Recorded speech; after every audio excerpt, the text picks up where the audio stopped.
Hello. Welcome, everybody. I'm so excited to be here. So much is happening. It's so amazing. The YouTube channel is flying. So many people are joining and subscribing. There's so much good content on there. Lots of healing stuff, too. So what we're going to talk about today is how to bring in your guides, right? So a lot of people have messaged me and asked me, like, how do I connect to the spirit? How do I bring these archangels in? So I'm going to walk you guys through that today. So it kind of gives you like a step up to kind of like do the work yourself, or reach out to me and we can do some coaching sessions and get you going. I help a lot of people transition from, the ordinary to extraordinary in their own lives, however that looks for them. So to bring in your guides, the first thing you want to do is clear your mind, right? So you want to make it so you have no thought in the head, clear the monkey mind, clear those daily thoughts. The easiest way to do that is by counting, or by just shooing away the thoughts that come in. For some people, that's not easy, but the more you practice it and the more you do it, the easier it does become. And the easiest way to understand this is that with every breath you take, if you count, eventually becomes zero thought, right? Because we can't do multiple things at the same time in our brain. So as you count, you'll notice by the time you get to around 25, there's no thought left. And you'll be like, oh crap, I forgot to count, right? That's where you want to get to with bringing in your guides. Now, dropping down means dropping your awareness down, right? Bring in source energy through your crown and drop it into your higher heart, which is located between your throat and your heart chakra. So when we drop in, we want to come from love. We don't want to come from ego, which is in the brain, right? Sometimes. So by bringing it to the heart space, it's always out of love, right? So we drop down and drop in, clear the mind, and then we just ask our guides to come in. So for me, when I first started my journey, I just asked my guides to come in and give me a touch, a vibrational feeling on my body that I could sense and feel. And once they did that, I was able to feel the vibration of them coming in. And then I would just ask who they were. For me, because I channeled so many different beings, every vibration is different. If Archangel Michael's talking, it's a different vibration. If Gabriel's talking, it's a different vibration. If it's my galactic guides, it's very different. If it's the council, the galactic council, it's another vibration because there's so many of them in that council. So by asking this feeling to come in, then you can start to talk to them. So I'm going to use my guide Kyle as a reference because he's always with me. So when he first came in, he came as an image first because I didn't really know what I was doing with this stuff. So when I went in, he showed up as a face and I'm like, who are you? He said, my name is Kyle. I'm like, nice to meet you. And then after that point, because I was in the middle of a Reiki learning session, we sat down on the weekends and went through and said, okay, what do you do? What are you here to help me with? Where are you to guide me? And then every time I brought a new being in, I would follow the same practice. Show me the vibration on my body, take a step back so there's nothing, bring it back in, and then let's talk. It is the easiest. When I do one-on-one coaching clients, this is exactly how I get them to connect, and they absolutely love it. So I want you guys to try that too. So we have Betty on the line. Hello, Betty. How are you? I'm fantastic. How are you today? I am amazing, amazing. So glad you're here with me. So let's just dive in. I have a few people in spirit here as well, but I want to give you the opportunity. If you have a question you'd like to ask, I'm here if you want to ask it, or I can just dive in. Yeah, I have a question to ask you. We're planning to move to Florida. Do you think we'll get the price we want for our house, and how soon do you see me getting down there? No, I feel like it's just going to be a little bit under asking price. So don't say no. They're saying like, take that opportunity to really look at it and say, you know what, this amount of money will get us started in Florida. I feel like Florida is a great decision. As soon as you said it, I was like, yes, yes, yes. I almost feel like before March for sure. They're kind of like fluctuating the timeline because it feels like, does somebody in your family not like cold weather? I feel like this winter might be a little bit chilly in Florida, and it's kind of like, I don't know if I want that. But I do feel like before March, I want to say the possibility of you selling your house within the next month to 2 months is a huge possibility. It just depends on demand in your area. It feels like it goes through fluctuations of highs and lows with the market there. So it's kind of like you have to go in knowing that it could take a few extra weeks. Okay. I would say list it within the next 3 weeks, and then you'll I almost feel like you're going to speed up the timeline if you do that. But I think the sooner you can get it on the market, the better. And it will kind of like calm you down a little bit. I feel like you're a little bit heightened and a little bit anxious that this stuff is not going to work out. But I feel like within the next 3 weeks, you should have it on the market. And I feel like there's two couples that are going to come in and put offers for sure. And I feel like it's going to go into a little bit of a bidding war there. It's the closing that's going to teeter this back and forth, I feel, for you guys. Because I feel like you guys want to get there now, and I feel like it's going to be pushed out just a little bit. Okay. I appreciate that. You need to watch your agent too. You got to watch your agent. Whoever is selling your house, you need to watch that person. It almost feels like there's a little bit of deception going on there when it comes to how much to list it for. I don't think they're being truthful with you. So just make sure that you're chatting with somebody who, even another agent on the side, saying, okay, what do you feel the aspect of this home is worth? Because I feel like they're clouded a little bit in the head over money, right? So they want the most because they're going to get a nice profit off of it. But I feel like there's deception there when it comes to that person. So just tread carefully with that person and just stand your ground. They're saying like stand firm and in final in what you want. But when that offer comes in, it's okay to accept a little bit less. Okay. Yeah. I think you already have this feeling. You feel it in your gut, your upper stomach. It's kind of like you already have this feeling going on around the person you're asking to sell your home. So just go with that gut instinct and just talk about it. Okay. Do you also have a sister? There's a female energy around you that's very, very strong. Okay, I didn't know I had a sister. No, I'm asking you if you do. Do you have a female friend who's like a sister? Okay. Do you have one? This person feels like they're in your life. Yeah. I feel like you can trust that person to like talk about things with them, and they'll bounce things back off of you where it feels okay or where it doesn't feel okay.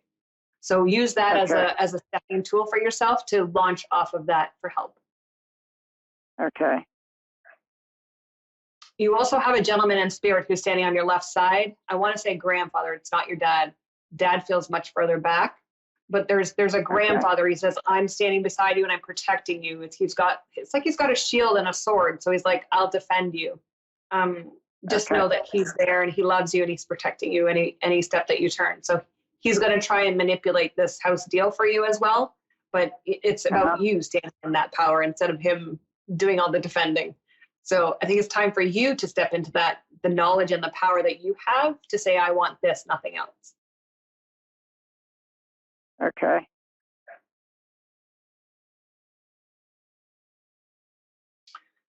Do you have children? I have one daughter. She's going to move to Florida in December. Yes. Right now she lives in North Carolina. I live in Pennsylvania. Yeah. So I feel like your bond's going to get stronger together. It feels like you guys need this bonding moment.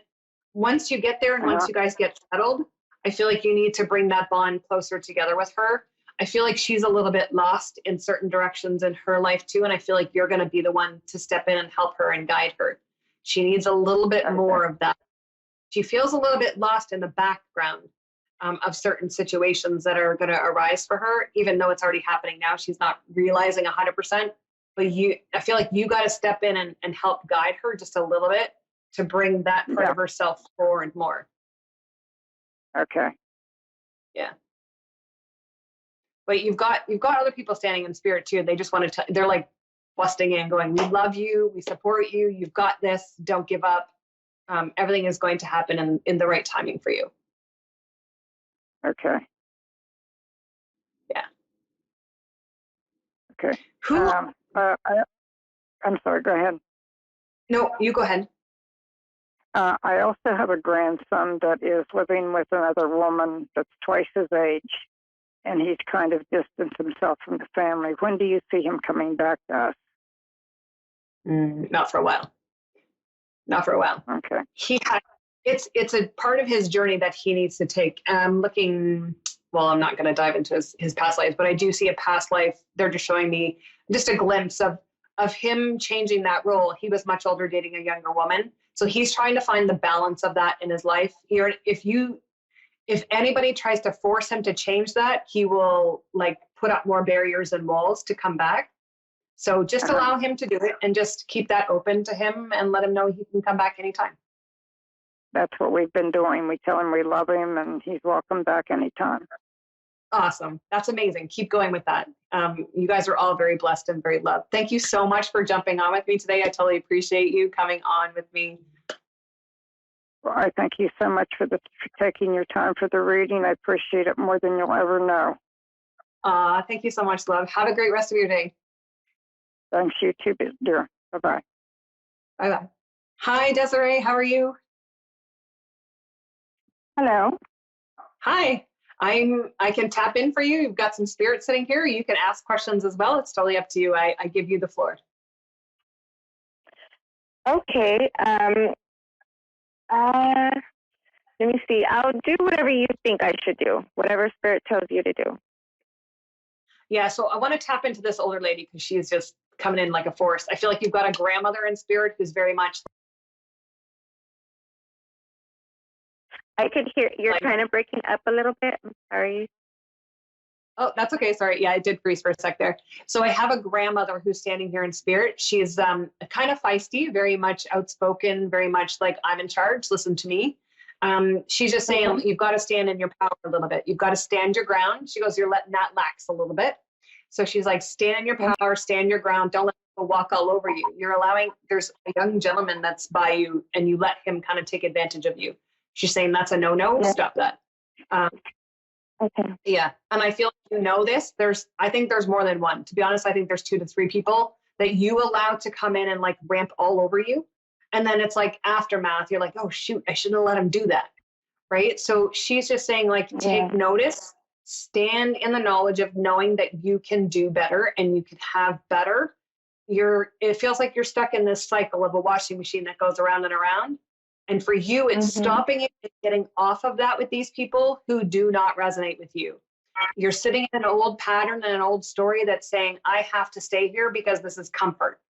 And by the time the situation or this experience with these people is over, then you feel like poo-poo, right? So it's like stopping that emotional washing machine cycle for yourself and not allowing it to happen again. Because as soon as I tap into that, your brain kind of goes a little bit spinning.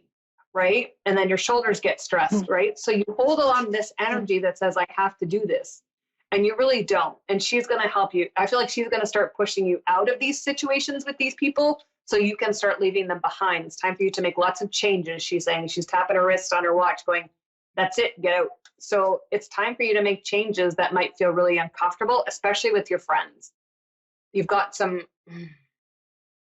I feel like you've got 3 girlfriends who actually don't treat you very well. They treat you one way in front of you and then they talk behind your back. So just be careful of what you're sharing with your friends as well. It feels like you're craving like companionship and that female bonding and all this stuff, but it's almost they're almost the wrong group of people for that. And you're starting to realize it. It's okay to step aside from that and create new friendships and bring new people into your life. Okay. Makes sense. Yeah. Can I ask a question? Absolutely. Go ahead. Okay. So I just wanted to know, like, there's a big old mess going on in my life right now, obviously. And with my son and my ex and his child, who is like a 21-year-old, my son's a 16-year-old. I just want to know, like, are they okay for him, or are they not safe to be around my son? Like, is it not safe for my son to be around them? I mean, I just feel like they use him like a puppet, and I'm not too sure if I'm crazy or if that's real. No, so what I'm there's a lot of things going on behind my back. There is a lot of things going on behind the scenes that even he's not seeing, but you're definitely not seeing because you're not present. It feels like he doesn't have a voice. It feels like there's no voice that he's allowed to share because no one will listen to him. So yeah, there's things that are going on that even he doesn't see. Do I feel like, I don't feel like they are for his highest and best good, but I feel like he needs to come to that conclusion and say something. Do you know what I mean? I mean, like we can step in and rescue and all this stuff all the time, which I feel like you do because I feel it in your gut. Like your sacral and your solar plex are kind of like flip-flopping on each other, because it's like you want to protect, you want to save, but you're not there. Right. So it's instilling those things in your child that says it's okay for you to speak up. It's okay for you to tell me that this stuff is going on. I feel like he feels he can't say anything. It feels like he's got this gag over his mouth that says, if I say something, I'm going to be in trouble. So it's almost like you need to instill in him that if you tell, you won't be in trouble because you told. Right. It's okay to voice those things that say, I'm okay. Right. To tell you what's going on. I do feel like there's some deceit going on there as well between the other two. It feels like they conspire certain things against other people. I'm not saying your son, but I'm just saying it feels like they conspire certain things against other people outside of the home. And it doesn't always end up in their favor, but it feels like they're very manipulative, right? It feels like they try to take control of these situations and then they don't always end up well. It almost looks like it creates more of an issue within the home structure. I'm also seeing a female coming in and out of that home as well. And I feel like it's confusing to two of them, right? Because I don't understand that relationship and how it's supposed to work, but it feels like she makes a presence and then she leaves. So there's a lot of stuff going on there that nobody is seeing except for like the one older gentleman. I do have, okay, well, this will make sense to you. I have a grandmother, I have a grandfather, and then I have another person, which is a guide of yours, standing, watching. Every time everyone goes into that house, they are standing there protecting everything that's going on. They've got a grid shielded up around your son in a specific area of the home. So wherever he sleeps, if he sleeps there, or wherever he spends the most time, it's all gridded for him so that he's not privy to like being hurt. So he does have a lot of protection around him. He also protects his heart, very much so. He will shield and protect himself and move himself out of the way so that he doesn't get the brunt of whatever's going on. So he is smart how he goes about going there, but I almost feel like it's time for him to take a step out. Yes, definitely. We were involved in a drive-by shooting, and so, it's very scary. Like, there's a lot of crazy things going on around us, but absolutely. But I also feel like you need to make a presence more there, right? So if your son is there, go there. Go say, hey, I'm just doing a checkup, just coming in to see him. Oh, look, I bought him a toy. Here you go. Whatever it is, like not a toy, but like, okay, here's dinner. Do you know what I mean? Like, it's almost like you need to make yourself understand that he's okay, because you're over here freaking out, right? Because certain things are transpiring at this house. Some of it's not good. Some of it's okay. Right? But not all of it is bad. Right. But you have to remember, you can still make a presence there to say, you're safe, right? I'm here. You want to talk. You're safe, right? So step into that role that says, I'll protect you and help you, right? Just because the stuff is going on doesn't mean he has to stay there, right? If he doesn't feel comfortable, pull him out. It's okay to say that. You know what? This is not a healthy environment. He won't let me. He feels like obligated to my stepson who are older, and I don't know what's going on, but I try to save him. All I do is pray and pray and pray and just pray for shield and protection, and he has it. I'm just so, one wrong mistake and something wrong can happen. I don't know. So this is where you talking to him and allowing him to share more, right? Don't cut him off. Don't let him suppress it. Say, you need to tell me what's going on. This will help you to expand yourself. Let him voice what is going on, because he's hiding. He's not saying fully. He's not hiding. He's not saying what he wants to say, right? So it's allowing him the voice to say it, right? And no judgment. Like, he feels judged all the time. I'm sure terrified. Like, I feel like he doesn't sleep well. But it's when everyone suppresses him and doesn't tell him stuff, now he's walking on eggshells all the time, right? It's only because knowledge is happening behind the scenes and he's not privy to it. So when you do the same thing and you're like, okay, you have to go there, I want to save you, protect you, that doesn't give him a voice. He has to be able to find that voice. And by you helping him find that voice by asking key questions, now you're going to see him start to plant the seed in his brain, and then everything is going to start to flourish, and he's going to go, I don't want to be there. Right now, he feels obligated because he feels he's going to save them, just like you want to save him, right? Yes. That's in his nature to be like, I got to comfort you, and I got to save you and protect you, and I'll shield you. But he doesn't understand that it's all happening for him. Everyone is shielding and protecting him, but he has to find the voice to say no more, right? So by you helping him to find that voice that says, that's it, now he's going to start to make changes in life and he won't want to go back there. Okay. But it's helping him to find the voice. And this is where you find your voice because you've been suppressed, right? People tell you to shut up. People tell you to be quiet. Yeah. So when in your life is it enough? When it's enough, then you start to make the change, right? So now is enough. Yes. We draw the line today. No more of this crap, right? So now you make the change and help him make the change. Okay. Okay. Thank you. Thank you. You're so welcome. Absolutely. I Don't feel a give little up. more relieved. They're saying don't give up. Don't give up on him. Don't give up on yourself. I know some days feel like it's like you're being dragged to the bottom of the ocean. They're like, breathe, right? You can get through this. Breathe. Yeah.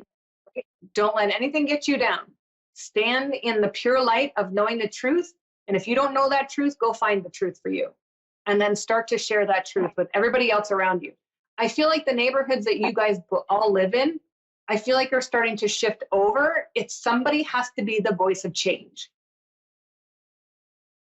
Right? So as soon as somebody sets the example to change it, everything is going to start to change. And it's not going to be a trickle. It's like the faucet wide open and here we go. Because everyone's getting sick and tired of it, right? You know, you don't know when you're going to live. You don't know when you're going to die. When's the next shooting? When's the next drive-by? When's the next, oh my gosh, I got to walk on eggshells. I can't go to this place. I can't go that. Are you done? We got to be done with this. That's not how we live, right? We live by saying, you know what? I'm going to be the voice of change. I'm going to stand up and make the change. And here it starts today. Right. Okay. So do you think, I mean, is there anyone else or anything else who is a hidden enemy? Just off the top of your head, I mean. You cut out just a little bit. Is there anybody else? What? Is there anybody else who is a hidden enemy? You know, just like off the top of your head, is there anyone else that I should be aware of? No, just those. There's three males and then there's 3 female friends. It's the female friends are the ones you need to watch the most because as soon as you turn away, they're stabbing you in the back. So be really careful what you share with those close girlfriends that you think you have. You do have one girl. I feel like she's shorter than you. She's a little bit petite and I feel like she's got some, her hair looks braided. I don't want to say it's overly long or anything, but it looks braided and then she takes it out. I feel like she is the truest friend you have. So it's learning to figure out and learning to trust who you trust. And I'll tell you the easiest way to find that out is start observing the people you think are your friends because eventually they will screw up, right? As soon as you start to question it, now they're going to start to show you where you can't trust them. So there's 3 of them. 2 of them look taller than you. One of them looks about the same height as you. The shorter one of everybody that you hang out with, she's the one you can trust. So those 3 girls, I would start to step away from once you notice how they're deceiving you or treating you, because I feel like it's very fake in front of you. It feels like, oh yeah, right? And then it just doesn't feel natural. Sorry, that was a really bad rendition, but like it feels like that fake, right? So now that you have the knowledge, now that you have the power, now empower yourself, right? And then you're going to start to notice things change. I actually see you moving by February, March of next year. And I feel like you're going to go to a better neighborhood for sure. And I feel like coming out of February, March, I feel like a lot of stuff in that neighborhood where your son is going to start to change and shift, if not now, right? I feel like behind the scenes starting to change with certain people who live in that area, like the older people. It's already starting to flip-flop and change. But I feel like everything is going to start to spread out and people are going to start to move out of that area and things are going to start to change. It feels like new life coming into that neighborhood. So then I feel like it's more calm. But I don't think your son's going to live there either. Okay. I know that he has an ex-girlfriend who was setting him up to get beat up, and it was just horrible. We've had bad luck left and right. I just, is there any advice I could give him?